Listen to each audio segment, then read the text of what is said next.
Hi friends. Madurai దగ్గరలో ఉన్న మురుగన్ స్వామి పదమూల Chola temple స్థల పురాణం మీలో ఎంతమందికి తెలుసు? తెలుసుకోవాలంటే ఈ వీడియో చూడండి.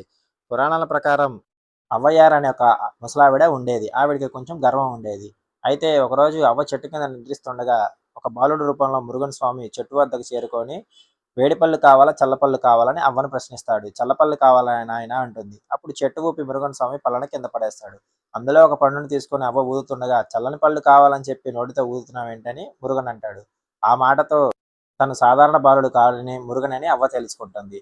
ఇక అప్పటి నుంచి జ్ఞానం కంటే వినయం గొప్పదనే మాట అవ్వకి బోధిస్తుంది.